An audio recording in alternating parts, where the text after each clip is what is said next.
Hi YouTube, welcome to another edition of Horror Hands, and for this video I'm going to go through all the Blu-rays and DVDs that I picked up in the month of February.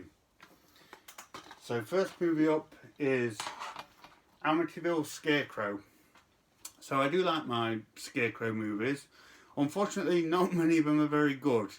So I'll give this one a try and see what it's like. I have been surprised by a couple of them in the past that have been better than what I thought, so we'll see what this one's like. This seems to be one of these numerous movies that adopts the Amityville title, despite I don't think being linked to the original house or anything like that. But yeah, I'll see what this one's like. That's Amityville Scarecrow. And then speaking of Amityville titles, I've picked up Amityville Vampire. So this was being sold on eBay by Alan Scouser, so I bought this off him. Not had a chance to check this one out yet, but it's got a pretty cool cover. It is from Wild Eye, so it could go either way, but I'll give it a try and see what it's like. So that's that one. Okay, next up I picked up Antlers, which I was disappointed with. I was expecting a lot more from this one. It was really dreary and dull. It's got kind of a cool creature in it, which you see towards the end, but the movie itself was so downbeat, I really struggled to stay with it. Really not a particularly pleasant film to watch, because it was just so kind of depressing and drawn out. I think it's a Guillermo del Toro production, but you wouldn't really know. It didn't really have much del Toro flair. Which is a shame. I was expecting to enjoy this one, but yeah, it happens. So that's that one. Next up from Screen Factory, I picked up The Battery, which I've heard really good things about. I've read a number of good reviews on this one, saying that it's a really good zombie film, so I'm hoping this one will be pretty decent. If you've seen this one, let me know what you think. I'd be interested in getting some opinions on this one before I see it. But yeah, I'll check this one out soon and see what it's like. Right, next up from Wild Eye, I picked up Bigfoot Creek, which is essentially a remake of Legend of Boggy Creek from the 70s, which is a movie that I absolutely love. This one, I've got to say, this one was much more inferior. It didn't have the raw charm that Legend of Boggy Creek had. There were a couple of things about this that I liked. I kind of liked the scenes of the wilderness, and I liked the narration, because it's narrated like Legend of Boggy Creek was. But this one really lets itself down when you get to the Bigfoot scenes, because when the Bigfoot is revealed, it's marred by really bad Wild Eye production and filmmaking, and it just looks laughable and stupid, and it just ruins the movie, to be honest. They do a pretty good job with the narration and building up the mysticism around Bigfoot, and then when it comes out, it's just laughable, and that ruined it, unfortunately. But I'm glad I finally checked it out. I do like my Bigfoot movies, so that's that one. Okay, next up, I picked up the Blind Dead collection. This is the Coffin box set from Blue Underground. I did show this in detail in a previous video. I showed this off as a Holy Grail pickup because I've wanted this for years. So great to finally get this for a decent price. I've not watched the 4 movies yet, but I really want to. I'm really excited to put some time aside and check them out. A lot of you guys have been telling me how good they are.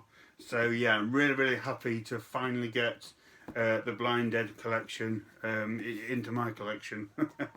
So that is that one. Okay, next up from Wild Eye we have Blood Moon River, which was pretty terrible. Wild Eye, they did me in with this one. These people go into the woods, and I think there's a monster or something that's killing them off, but you don't see much, and it's pretty boring. It's handheld, like found footage, but still manages to look like crappy Wild Eye production. I don't know how they do that. And I know there's a lot of Wild Eye fans out there, but I've had a lot of duds from them recently, and when they're bad, they're really bad. and unfortunately this was one of them. So yeah, not one that I would recommend. Next up, I picked up Bud Abbott and Lou Costello, Meet the Creature from the Black Lagoon. So I just got one of Abbott and Costello's horror comedies. I've got a couple of these in the collection and they're pretty enjoyable. They're like nice to watch on a Sunday morning, that kind of thing. And I've not seen this one, and I'm a huge fan of Creature from the Black Lagoon, so I'm looking forward to checking this one out. I'm sure this will be a fun one to watch. So that's that one. Next up from Vestron, I picked up Candyman 3, Day of the Dead. Never seen this one. I'm not the biggest fan of Candyman. I thought the first one was okay. I didn't like the second one, but I am interested to check this one out and see if I enjoy it any more than the second one. I'll give this one a watch soon. And nice release there from Vestron. Pretty cool cover art on that Blu-ray. I really like that. So yeah, I will soon check out Candyman 3. Right, next up from Alpha Video, I picked up The Curse of Bigfoot, which is a Bigfoot film from the 70s. I can't recommend it because it's an awful film, but it's one that for some reason I just like. I really like these 70s Bigfoot films, if for nothing else but for like the scenes of the wilderness and the outdoor nuances and things like that. Yeah, the movie itself is really tacky and badly put together. Bigfoot looks awful. So yeah, there's nothing going on here that's any good. For some reason, I just like these kind of movies. And Alpha Video seem to be re-releasing some of their back catalogue with these cool kind of VHS artwork covers. And I thought that was really cool, enough to make me buy it anyway. And I had Curse of Bigfoot in a Bigfoot compilation DVD, but I didn't have it as an individual release. I do like to get them individually wherever possible. So as bad as it is, nice to get Curse of Bigfoot on its own release. Right, next up, a new one from Arrow. I picked up Deadly Games, and this was terrible as well. I did get some good films this month, but this one was not one of them. This had a couple of decent slasher moments, but on the whole it was really bad. The characters in this were some of the worst I've ever seen. The main woman in it was so irritating, I struggled to watch the scenes that she was in. The main guy, he was creepy and weird. Even Steve Railsback, he was in this, and I didn't like his character either. So it's a very nice release from Arrow. I'm glad to have this release, but I would not recommend the movie, unfortunately. So that's that one. Next up, I picked up Deadly Species. Don't know much about this one. It looks like a silly low-budget creature feature. I got this really cheap, so I'll check it out at some point and see what it's like. Next up from H8 Films, this is a really nice release of Delirium. And this is one of the movies on the Video Nasties list here in the UK. This was a first time watch for me, and I did really enjoy this one. This was a fun film to watch. It's like this Vietnam vet going around killing people off, and the police trying to catch him. A lot of it focuses on the kind of the procedural police side of things. But there's a bit more to the story. He's also linked to like this shady organisation of ex-soldiers who are killing people off and then trying to cover their tracks. So it's kind of like a good mix of slasher and kind of police crime thriller in this one. But it works really well. It's very entertaining. Not too sure why it was picked up as a video nasty, but yeah, I did enjoy this one. So if you're into kind of 70s exploitation horror films, I can recommend Delirium. And like I say, there's a really, really nice release from H8 Films. They've done a really good job on that. So glad to finally check Delirium out. Next up, I picked up Desperation. Never seen this one, but this is a Stephen King adaptation, and it stars Ron Perlman.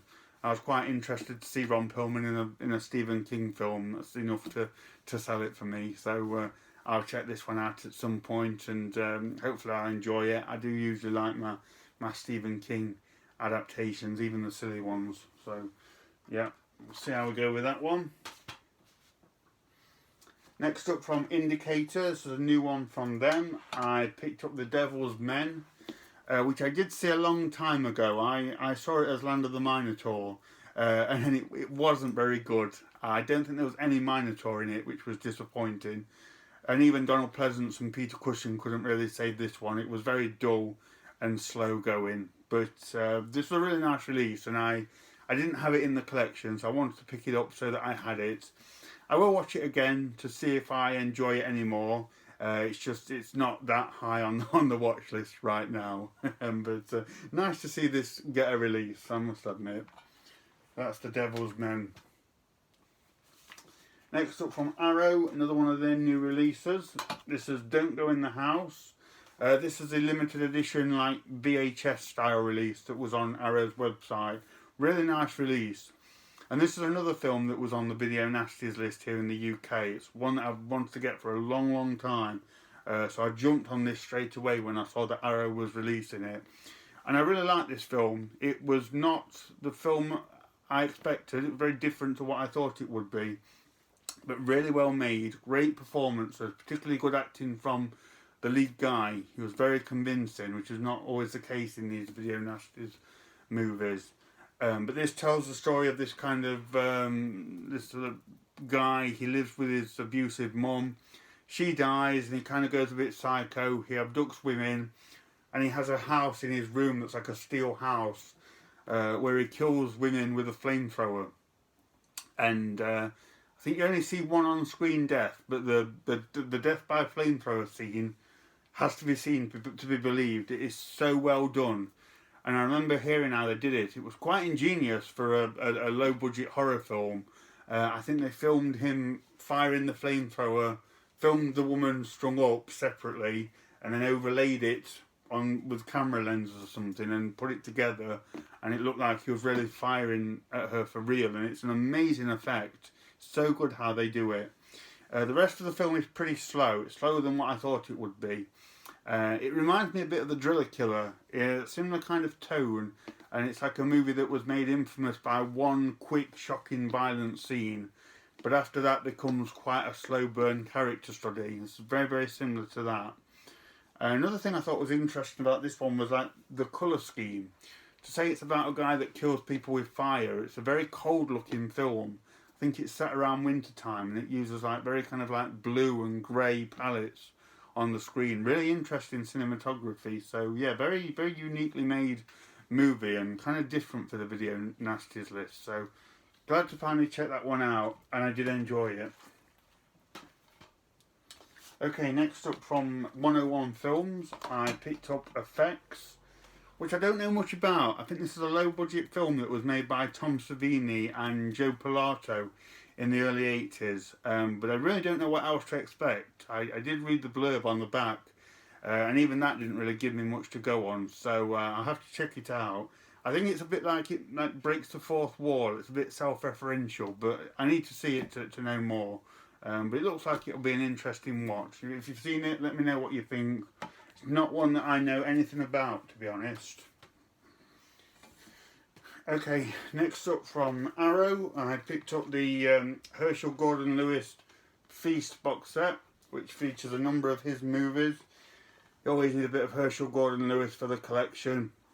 I do have a number of these movies anyway, but there's a couple in this one that I don't own. I think Scum of the Earth is in this box set, and a few others, so I'll check this out at some point. It's a bit like the cereal box release that they brought out, but that was much bigger and I couldn't fit that one on the shelf, so I'm happy to just get this standard size Blu-ray box set. But yeah, a bunch of Herschel Gordon Lewis films there. Next up from Kino Lorber, I picked up Homebodies. I never heard of this one until I saw a few YouTubers picking this one up.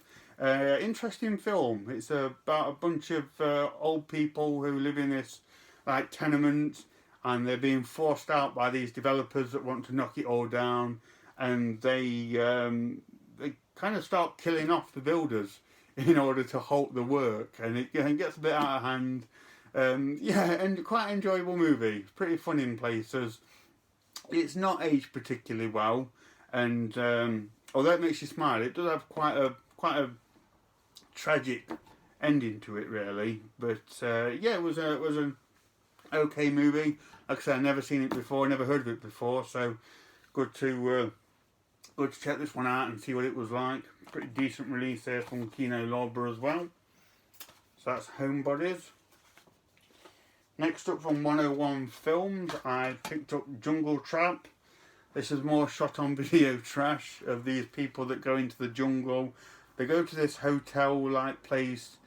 I can't even remember why they go now, but this hotel is like haunted and there's the zombies and natives that are getting them. I enjoyed it. It's very hard to recommend these kind of films though, because they are like zero budget, camcorder held movies, terrible acting, terrible effects. But yeah, I for some reason I quite enjoyed this one. It was one of the better shot on video movies, and again another nice release here from 101 this time. So yeah, Jungle Trap. If you like zero budget movies, maybe check it out. Okay, next up I picked up Last Night in Soho. I'm a bit late getting to this one. Now I heard a number of people saying that this was amazing and one of the best movies of 2021. I have to say I completely second that. I absolutely loved this film. This was so good. I was so impressed with this movie. It kind of starts out, the first hour is almost like a bit of like a chick flick, musical, whimsical romance. And I was even enjoying that. But I kept thinking like I'm sure this was in the horror section. And then yeah, after about an hour it gets a lot darker and turns into a bit like a supernatural horror film. But the way they blend the genres and the different tones in this film is absolutely genius. And it works so well. And it's beautiful and just such a wonderful film to watch. Absolutely captivating. I love like the swinging 60s London setting. And I'm not even that big into the 60s, but it looked so inviting and engaging and you know, just absolutely wonderful film. I love the characters, the colours, the cinematography, the story was fantastic. So yeah, I absolutely just completely fell in love with this film and I really want to watch it again. So yeah, definitely one of the best, if not the best movies of 2021 for me. I highly recommend Last Night in Soho. Okay, next up from Arrow, I picked up The Mangler. Which is a silly little film from the 90s, Robert Englund. It's like this giant sheet pressing machine which people end up falling into and it starts killing people, things like that. It's alright, it's not great. It's one of them films where when people say the 90s wasn't very good for horror, this is kind of one of them films that kind of helped that narrative, to be honest. It was not great. There's a couple of bits I liked about it, but it was very silly. So, yeah, it was okay. So, The Mangler. Next up from 101 Films, we have the McPherson Tape, which purports to be the very first found footage movie ever made. This was 1989. Personally, I consider Cannibal Holocaust to be that from 10 years earlier. But technically, this could be the first fully length found footage movie. And it's about this family out in this rural house celebrating this girl's birthday, and alien spacecraft lands out in the field and they sort of document it all and they get all really scared and hide in the house, and some of the aliens creep around and try and get into the house and things like that. It's not a bad effort for an 80s found footage movie. It is a bit hard to see things. The quality is not great, obviously because of the type of movie that it is. I would have liked a bit more alien action in it. The family kind of see this weird spaceship and the aliens, and then they go back to the party and try and act as if everything's normal, and I just didn't think that was realistic and all of that entertaining. So, you know, but it was a decent effort. It was an interesting thing to watch, I thought. So, yeah, it's the McPherson Tape. Next up, I picked up Mysterious Island. It's an old monster movie from the 60s. I think like a hot air balloon or something in this one, and they end up on this island, and there's all these giant animals that attack them, giant chickens, giant crabs, giant wasps. I think it's Ray Harryhausen as well. I have seen this a long time ago, so it'd be nice to revisit this one and marvel at some of the stop motion giant monsters in this one. So that's Mysterious Island. Next up, this looks like an interesting one from Intervision. This is Phobe, the Xenophobic Experiments. And this is a very, very low budget shot on video movie. Now I believe this was made by a woman that worked at a cable channel company. She made this movie for peanuts and then somehow managed to broadcast it on the cable channel that she worked at, and it got a bit of coverage or something like that. It's a really cool story. I don't know what it's like. It looks kind of endearing. It looks like a decent effort, but you never know with this kind of no-budget filmmaking. But I'm hoping it'll be alright. It's got some cool alien creatures and that kind of thing. So yeah, Phobe. I only just came across this the other day and picked it up. Right, next up, I picked up the new Resident Evil. Welcome to Raccoon City. This was alright. It was a mixed bag. It did some things really well and it annoyed me in other places.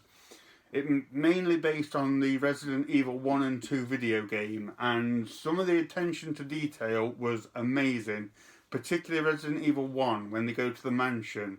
And in this movie, when they get to the mansion and you see it play out, it was absolutely awesome, fantastic. The Resident Evil 2 in the police station, that was in this as well. That was okay. But they changed the characters a lot. They changed them around a lot and I didn't like it.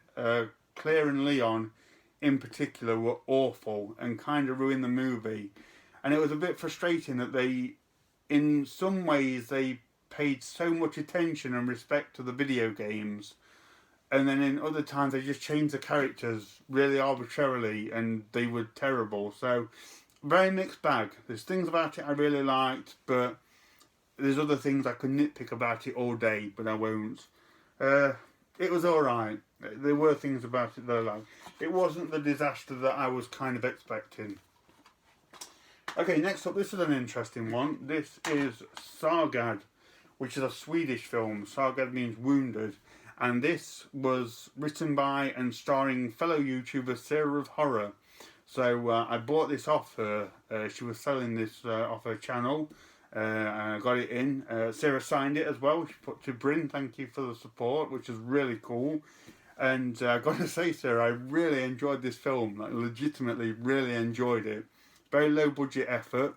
It's like a revenge kind of movie. Sarah and her sister and mum in the movie, they're attacked by these guys. And they rough them up and stuff like that. And then Sarah comes after them and exacts her revenge and messes them up, and it's pretty gory and pretty nasty in places.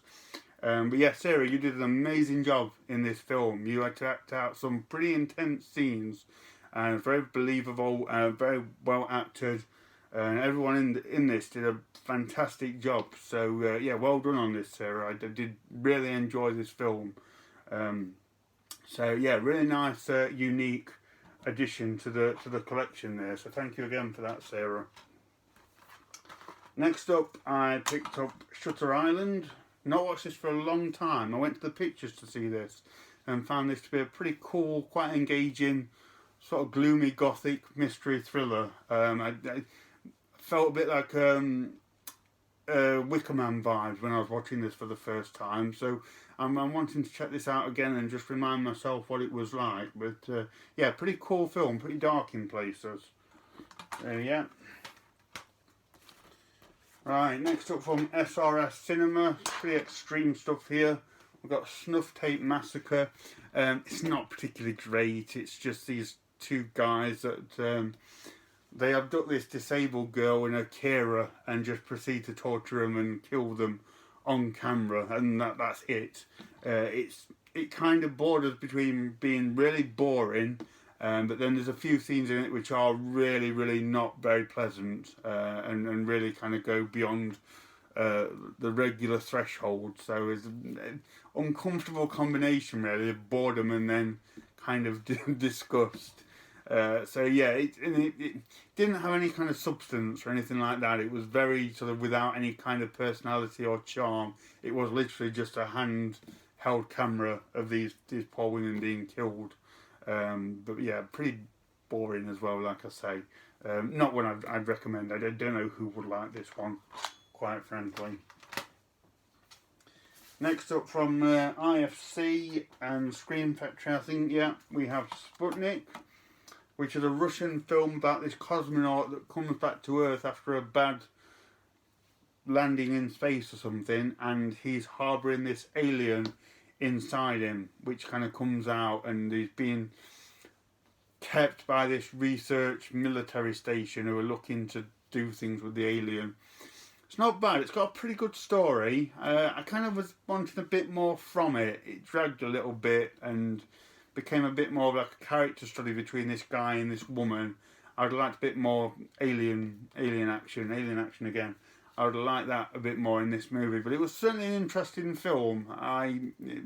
Maybe one that you need to watch again, but it just didn't get my interest all that much the first time. But certainly interesting. So that's Sputnik. Next up from Shudder, we have Superhost. I love this movie. This was so good.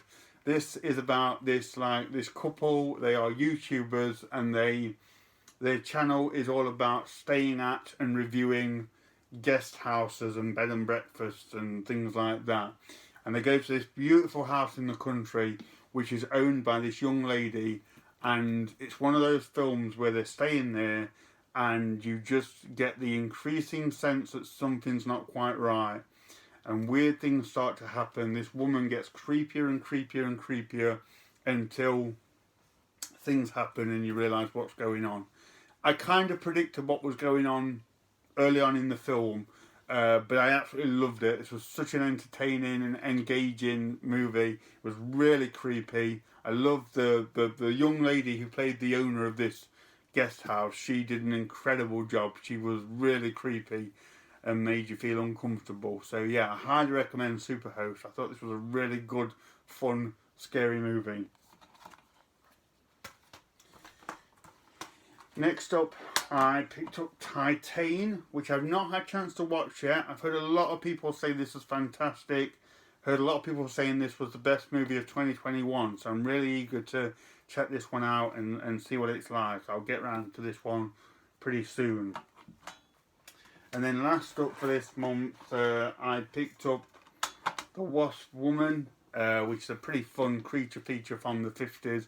Not the best one I've seen, but it was okay.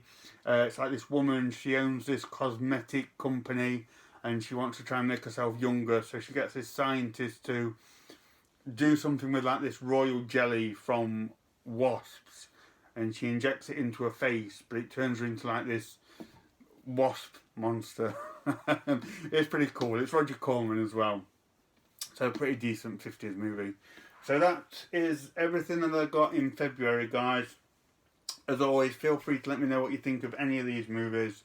Thank you very much for watching, and stay tuned for more videos.